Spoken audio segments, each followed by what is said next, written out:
Hello, എല്ലാവർക്കും good morning. അപ്പോൾ മോളിയമ്മ രാവിലെ എണീറ്റു ചായ കുടിക്കുകയാണ്. ഇനി ഇച്ചിരി കഴിയുമ്പോൾ നമ്മൾ പിള്ളേരൊക്കെ എണീറ്റ് കഴിയുമ്പോൾ പിള്ളേരെ സ്കൂളിൽ വിടാനായിട്ടുള്ളതൊക്കെ കാണിച്ചു തരാം. ഇന്ന് തണുപ്പിച്ചിരി കുറവുണ്ടെന്ന് തോന്നുന്നു. അപ്പോൾ മോളിയമ്മ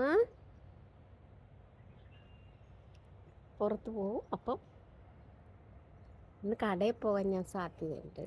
കടയിൽ പോയിട്ട് കടയിലെ കാര്യങ്ങളും ഒക്കെ ഞാൻ കാണിച്ചു തരാം. പിള്ളേരൊക്കെ എണീറ്റ് ദോശ ഉണ്ടാക്കിക്കൊണ്ടിരിക്കുന്ന അവർക്ക് ധൃതി പണിയാണ് മോളിയമ്മ.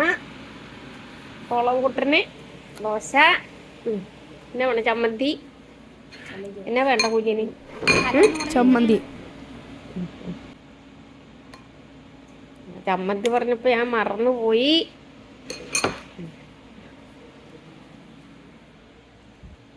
അവധൂട്ടം കഴിച്ചിട്ടിരിക്കണല്ലേ. ഹോം കൺട്രിയില് ഈ സ്കൂളില് ഇന്ത്യ എന്ന രാജ്യത്തില് അല്ലെങ്കിൽ അത് കാരണം ഇന്ത്യൻ്റെ ഡ്രസ്സൊക്കെ ഇടണം. ഒന്ന് വേറെ ആൾക്കാരും ഇന്ത്യ ആയിരിക്കും, പിന്നെ വേറെ കൺട്രി. ദാവീദ് പറയണത് ഇന്ന് ഹോം കൺട്രിയിലെ ഡ്രസ്സ് നമ്മൾ ഇടണമെന്നാണ്. അപ്പോൾ എല്ലാ രാജ്യത്തിലെ അവരവരുടെ രാജ്യത്തെ ഡ്രസ്സ് ഇന്ന് ഇടണമെന്ന് പറഞ്ഞ കാരണം ദാവീദ് എന്നാണ് ഇട്ടിരിക്കുന്നത്? അന്നെ കുഞ്ഞിന്റെ കാണിക്ക്, അന്നെ എന്താ ഇട്ടിരിക്കുന്നത്? ഇന്ത്യൻ ഡ്രസ്സാ.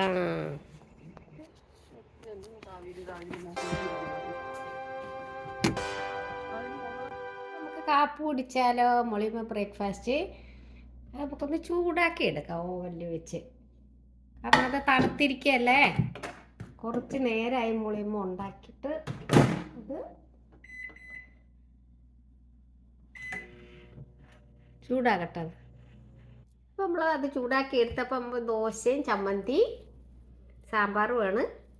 ഇനിയിപ്പോൾ ഇത് കഴിഞ്ഞിട്ട് വേണം നമുക്ക് മീൻ, കരിമീനുണ്ട്. കരിമീൻ പൊള്ളിക്കണം. വേറൊരു സൈസ് മീനുണ്ട്, അത് കറി വയ്ക്കണം.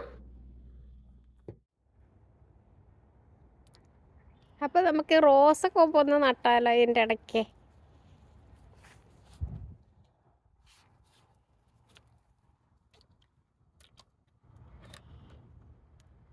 ഇവിടെയൊക്കെ പെട്ടെന്ന് കിളുത്ത റോസ് ഇഷ്ടം പോലെ പൂവുണ്ടാകണതാണ്. ഇപ്പോൾ നമുക്ക് ഇപ്പോൾ കാണിക്കാം. ഇനി ഞാൻ അടുത്ത ഒരു 2 ആഴ്ച കഴിഞ്ഞ് നമുക്ക് കാണിക്കാം. ഇഷ്ടം പോലെ പൂത്ത് കിളുത്തൊക്കെ ഇഷ്ടം പോലെ ഉണ്ടായത് നമുക്ക് കാണാം.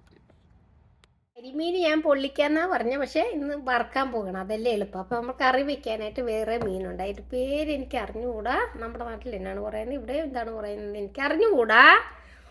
അപ്പോൾ ഈ കരിമീൻ വെട്ടിക്കൊണ്ടുപോകുന്നതാണ്. പക്ഷേ ഇനി ഇതിൻ്റെ ചുണ്ട് നമുക്കൊന്ന് കളയണ്ട. അത് വെട്ടാൻ പോലും മോളി നമുക്ക് ത്രാണിയില്ല കേട്ടാ, ഭയങ്കര. അപ്പം അത് നമ്മൾ വെട്ടിയെടുത്ത് ഇനിയിപ്പോൾ നമ്മൾ ഫ്രൈ ചെയ്യാനായിട്ട് പുരട്ടി വെക്കാം. അപ്പോൾ നമ്മൾ വെട്ടിയെടുത്ത കരിമീൻ, കുരുമുളക് പൊടി, വെളുത്തുള്ളി പേസ്റ്റ്, വെളുത്തുള്ളി ജിഞ്ചറിൻ്റെ പേസ്റ്റുണ്ട്, മുളക് എല്ലാം കൂടെ വെട്ടി ഇനി നമുക്ക് ഇതിനൊന്ന് തേച്ച് മിനുക്കി എടുത്ത് വയ്ക്കാം. ഒരു അരമണിക്കൂറൊക്കെ കഴിഞ്ഞ് ഞാൻ വറുക്കുള്ളൂ.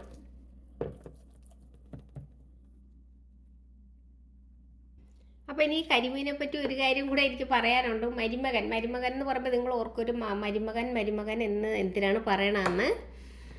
എനിക്ക് വീഡിയോ എടുക്കാൻ വേണ്ടിയിട്ട് പിന്നെ അമ്മ ഇതിൽ എടുത്തോ, ഈ കരിമീൻ എടുത്ത് വെക്കമ്മേന്ന് പറയും. കാരണം അവരാണ് എനിക്ക് പ്രോത്സാഹനം തന്നുകൊണ്ടിരിക്കുന്നത്.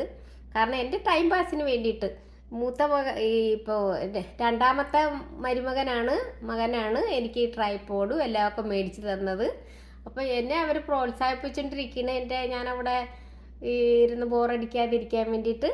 അപ്പം നമ്മുടെ പിന്നെ കാണിക്കാം ഇനി മീൻ വറുത്തൊക്കെ കഴിയും. അപ്പോൾ നമുക്ക് മീൻ കറി വയ്ക്കാനും എണ്ണ ഒഴിക്കട്ടെ. അരപ്പ് വാട്ടാൻ വേണ്ടിയിട്ടാണ് കേട്ടോ. നമ്മുടെ കരിമീൻ നമുക്ക് വറുക്കാനായിട്ട് ഇടാം.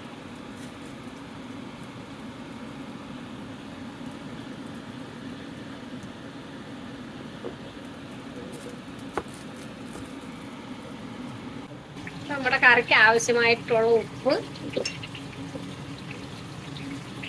2 ടേബിൾ സ്പൂൺ ഉപ്പ്, ടേബിൾ സ്പൂൺ അല്ല ടീസ്പൂൺ ഉപ്പ്.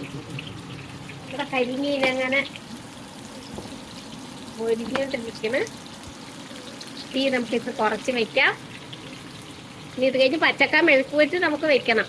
അപ്പോൾ അതിൻ്റെ ഇടയ്ക്ക് നമ്മുടെ കറികളൊക്കെ വെന്തിരിക്കുകയാണ്. ഇനി നമ്മുടെ പച്ചക്ക മെഴുക്ക് വെച്ചും കൂടെ വെക്കാം. നമ്മുടെ കറികളെല്ലാം ശരിയായിരിക്കണം. മീൻ കറി വെച്ച് നമ്മുടെ കരിമീൻ വറുത്തു, അച്ചക്ക മെഴുക്ക് വെട്ടി. അപ്പൊ ഇനി ചോറുമ്പോ നമുക്ക് കാണാം. മൂടിയുമ്പോ സബ്സ്ക്രൈബ് ചെയ്യാനും ഷെയർ ചെയ്യാനൊന്നും മറക്കരുത് കേട്ടോ. തെറ്റുകുറ്റങ്ങളൊക്കെ ഉണ്ടെങ്കിൽ ക്ഷമിച്ചേക്കണം. നിങ്ങൾ കാണണം. Okay, by.